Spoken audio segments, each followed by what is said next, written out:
The visuals on the team, we want to continue to grow, so we are stronger together when we fly together. Flock up or flock off, not you. You stick around because it's about to go down. Can you smell what the flock is cooking? Yeah, we throwing it all together here on the first Maniac Monday of the 2023 season. You now flocking with the most energetic entity in the flocking Eagleverse. You already know how I like to do around this time, about this time, at this time. We're going to turn up, y'all, man. We're going to have a good time, man. We got so many questions. Like I said last night, I usually end this with questions, but we starting with questions because yesterday was just it was a wild game. It was a sloppy game. It was the first game of the season. The first time we've seen this edition of the Philadelphia Eagles on the actual field. So we have to take that into account. Because initially I'm just like, oh man. And you just know it. It's human nature, at least maybe fan nature, Philadelphia Eagle fan nature, maybe just Eagle Maniac nature. I don't know, but we're going to reference last season so many times on so many occasions because it was such a great season. Were we spoiled? Could that be the case where I'm feeling the way I'm feeling right now? Because this does not look anything like, albeit last season they said, it started off sloppy, this, that, and the third, but I'm looking at this team like, oh, we got something here. I'm seeing like the team flying all over the place. First game, this first drive, and we're going to get into that later. Initially, I was going to start with positive takes, but we want to end this on a positive note. So I'm just going to get straight into it, how I felt, like the negatives that I took away from this game. Because, I don't know, it just seems to be the mind state, a fan mind state with fanatics. That's the root of the word fanatic. We're crazy out here. So I'm going to say probably some crazy things. It's going to sound crazy to you. But first things first, just what it seemed to me, the microcosm of the game was there was a drive, I believe, in the third quarter, maybe beginning of the fourth. Hurts goes to A.J. Brown for a bomb. Almost gets him. He doesn't get it. A.J. Brown had like a step on him. I believe the ball was a bit overthrown. And then, they showed the replay. They showed Dallas Goedert running underneath. Like, he was wide open. Like, and could have probably scored from where he was at. But Jalen Hurts was going for the big money. Can't dissuade him that. Not upset with him about that at all. We want our guy going for the big bucks. We want to get to that pay dirt. We want to get paid. We want to get that money. We want to put it in. Hey, yo. So you got that going. Then I believe on the next play, A.J. Brown again. He goes to A.J. Brown again. Like I said, it seemed like it was a theme. Like he was anticipating where he was going before he even went there. Like without reading anything, y'all know how I do this thing, man. You know how we do this thing. We do this thing on the fly, right? So we got that out of the way. Let's get back into this, man. So we had that going, right? So he goes to A.J. Brown. He doesn't get him again, I believe. And once again, you see Dallas Goedert running underneath, wide open, just like, I'm like, does he have something against this guy? These guys got some type of beef with him? Is he mad at him about asking about his Jordans last year on the sideline? What is going on, fam? So then the third play, the very next play, he had Devontae Smith underneath, and he throws it over. He knew before he even snapped that ball that he was going to Dallas Goedert. And that seemed to be the microcosm of the game. He was picking where he was going before he was picking apart the defense. And it's wild. We didn't see Jalen Hurts do that all last season. I hope that we can attribute that to it being first game, to us going against City Bill. And I can't even say, because like I said, just many of these guys were running wide open. Not to mention that first drive was so immaculate, so precision-based. We were on point. We looked like we were running on all cylinders. Everything was running smoothly. We were good to go. But this is Hoodie Bill. This is Belichick. He's going to make adjustments, right? We understand. I mean, even Tony Romo said something. He said, I've never seen that defense before. I believe they came across. They were playing man. We thought they were playing man because we sent a guy in motion. The guy in motion on their team, the defender on their side goes in motion with the man. So that's the tell for man-to-man defense. Then snap the ball. The guy curls off. They're playing zone. Oh, snap. Alert, let's go. So, yeah, it got a little stupid, got a little hairy, got a little crazy, it got a little squirrely, if you will, yesterday. So we had that going on. Another thing that I hate to admit this, because Saturday night I was about to put out a video. It was crazy. I was like, no, we're scrapping that. I was all over the place. Whatever the case may be. We send this guy, I mean, look, you guys like, what's different? You're always all over the place, Maniac. What are you talking about? But it was wild. Whatever the case may be. So I was going to go with this guy on Saturday or Friday for the pep rally, you feel me? But I was like, I'm giving this guy too much airspace. I don't even want to acknowledge him. Nick Wright. I usually call him Nick wrong. But in this instance, he may have been right. I hope he's not right, but Lord have mercy, said this may be the worst situation possible for the Eagles starting the season against Hoodie Bill, who's had a whole offseason to prepare for you. This is Hoodie Bill putting every game plan, every thought process, all of his processes, all of them are efforted on the Eagles. Everything, his whole energy, everything on the Eagles, right? So he comes out, he's saying that, Hoodie Bill can expose him, and then, for the rest of the season, everyone's going to have the blueprint on how to beat the Eagles. And Lord, if he didn't come out with a few things, but I don't think it was completely true. I mean, they came out, they did their thing, they showed us some things we didn't see. I believe a lot of what went on yesterday, a lot of our mistakes were self-imposed. We did it to ourselves more often than not, because I think we had a good game plan to take these dudes apart, but for whatever reason, just Jalen Hurts was not seeing the field correctly. Maybe he had water in his eyes. It was a lot of rain out there. I don't know. Maybe it was the rust in his eyes. Hasn't been out there. Hasn't seen the live bullets. I believe a lot of these guys have seen live bullets. They've been on the field during the preseason. Their starters have played in some preseason games. And on top of that, I believe they also had combo practices. So, joint practices rather. So they had all that going for them. But, I just thought Nick Wright may have been on to something a little bit in that case, saying going up against Hoodie Bill for your first game could be a recipe for disaster. He's going out here the whole time, all off season, ready to take you to task. You know what I mean? And yeah, it was just wild to see us come out like that, man. Especially this offense. I know we haven't been on the field in seeing live bullets. Oh, look at, Hassan Reddick was close a few times. Yeah, of course, I'm watching the game, running it back, right? So we got that going. It was just wild. The microcosm of the game. Nick Wright was actually right. Da-da-da-da-da. The other thing that was wild to me was Swift. DeAndre Swift with only 2 touches. What is going on? And then I believe he had 12 rushes the whole game. But he had 8 in the first drive, so that means only 4 for him. It was weird. It seemed like it was a reversion for everybody as a whole. The coaching staff, we got questions for Sirianni because he still has. I know he's not the offensive coordinator, but I'm pretty sure he still has something to say as far as the game plan goes, and just went completely left and off the rails after the first quarter. I don't know. So we got questions for Sirianni. We got questions for Brian Johnson. We got questions for Desai. I'm not liking the off coverage again. Like, what are we doing? I thought he was going to make us feel him. We felt him to the point of 2 sacks, which is still, I guess it's pretty good. You do 17 games, 34 sacks on the season, right? You're middle of the pack, probably, right?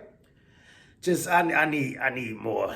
I need more from this defense. I need this defense to do more. I need more DeAndre Swift out there. Albeit, I guess we're just trying to ease him into the game plan. He looked a little shaky himself. I believe he dropped a pass. It was just a nasty, ugly game. We got to get this thing, bring it together. We have a short turnaround. We're coming back on Thursday. Those guys didn't look too well either, so maybe that can help us out. I'm just saying, as you can see, like at this, I've never been so stressed after a win. It could be worse. We could be Remen fans, like 40-zip. Whoa! So on one token, I'm like, I'm elated, but on the other side, it's like, damn, it's Dallas that did it, so screw them. But their offense looks sputtering also. Like Dak, I believe he had the worst completion percentage in the whole damn league yesterday. Worst quarterback, period. And I had him. He was my second quarterback in my combo league, in my Superflex league. Why did I draft that guy? I don't know. I should have put in, I forget who my third quarterback is. Whatever the case may be, man. That's fantasy stuff. Another thing that had me tight was that fourth. We went for it on 4th and 2, which was crazy. There goes that interception. Big play Slate. That could have been a reception also. But he burnt him, man. I thought he let up too soon. He was at the 10-yard line. Got his Dion on a little bit. You feel me? What? Yeah, man. Dion out here killing it too. Woo. Anyway, and I think the Giants are they're in the Caleb Williams Sweet 6, period. Like, I saw it. I felt that prior to the season. I said that to the Maniac. I was like, dude, I'm looking at their schedule. Yeah, I can't see it, man. All those close games last season. Plus, they got to play the AFC East and the NFC West like this. Nah, bro. And Maniac was like, bro, these guys are basically like the Knicks. Like the Knicks, they had that run. They made it to the playoffs. I believe it was the COVID season. And they're doing their damn thing. Then the next season, it just went off a cliff, and then it came. So maybe like a lot of my boy Inf, what up? He's thinking that the Giants were 1 year away from, doing something. He said, y'all better win it this year because we coming. I'm like, I see it maybe in a few years. I just can't see it this year, albeit this is only game one, and we're prognosticating all kinds of craziness off of one game, and this just wrinkles early in the season. These teams don't play really much in the preseason, so there's a lot of things to be ironed out, so we're going to see what happens. However, I just saw so many fucking questions, but one thing that pissed me off, I believe it was the 4th and 2, Devontae Smith. No, number one, I'm upset that we're passing it. I saw that all over the league this week one. You got short yardage situations and teams are passing all over the place. It's like they're trying to make a concerted effort to get rid of the running back. Like, it's wild to me. This is crazy. We got these Mog Holly offensive lines all over the place. I hate to use an old Washington Redskins term. I know they're the Commanders now. Sorry if I've offended anybody. And it's we have these big offensive linemen all over the place, great offensive lines, and you're seeing teams passing it on short situations. I don't know what the flock is going on with that, but that kind of peed me off. So anyway, we go for a pass. We got a curl route coming in, a slant route rather, to Devontae Smith. Oh, is it the guy's hooking him? He's got his arms all over Devontae, like around his waist prior to the ball getting it. I'm like, y'all gotta be fucking kidding me, right? Y'all gonna end our game, end our season, end our Super Bowl on damn near the same thing.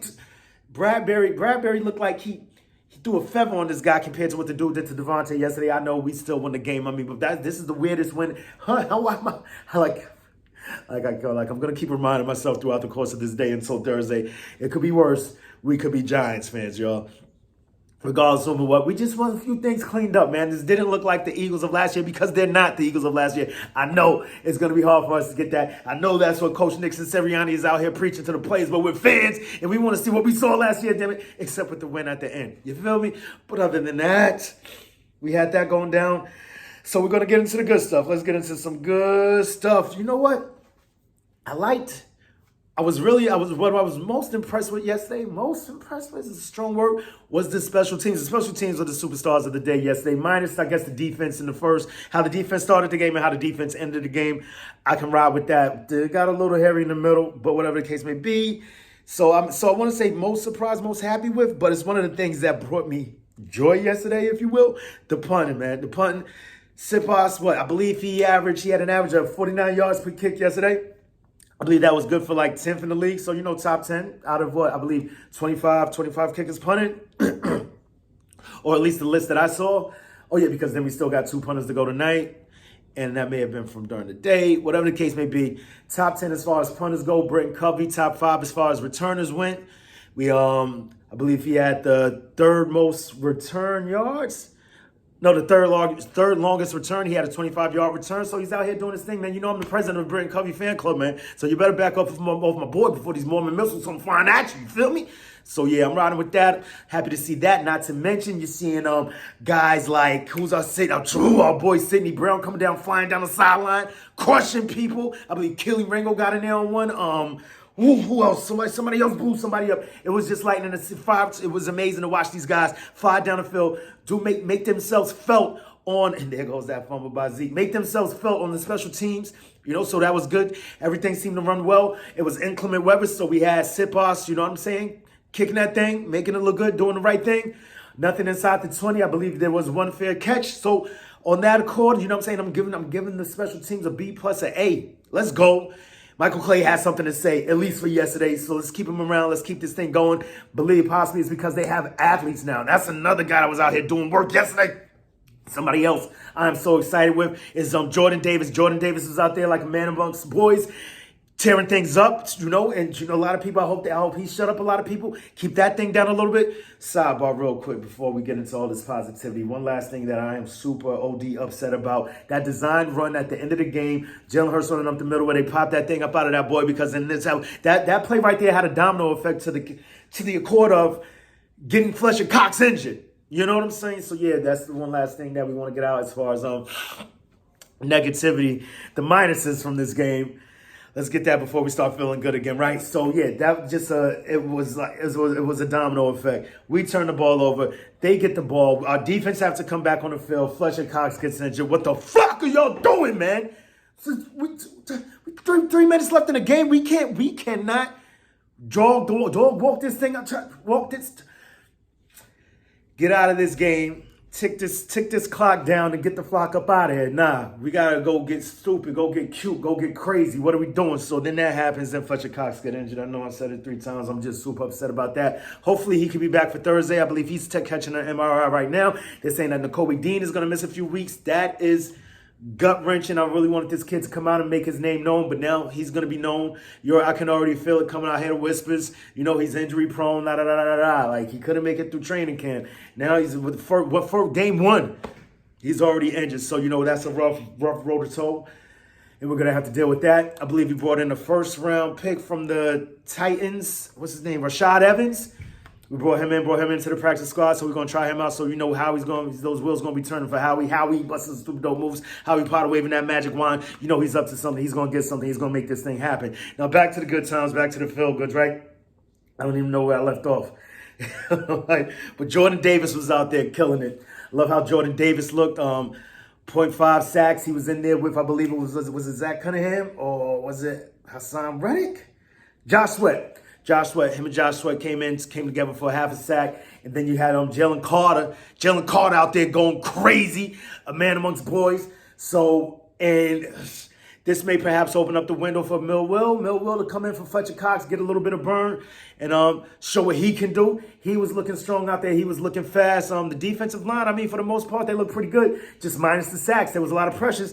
But speaking of pressures, Jalen Carter, most pressures by a rookie lineman in the last 5 years. Let's go, 36 pressures with a sack, making his presence known. Game 1 where the Eagle Maniac was right because everything else was, whoa, way off. So it was beautiful to see that. Kez looked pretty good out there, albeit I think maybe 3 receptions, but when it was thrown to him, he caught it. He looked fast. He looked quick. Wish we would have went to him more. Definitely wish we would have got him more. I saw one list I was reading earlier this morning, some article, and I believe the Eagle Wire, saying, the pluses and the minuses, and they had got it on the minuses list.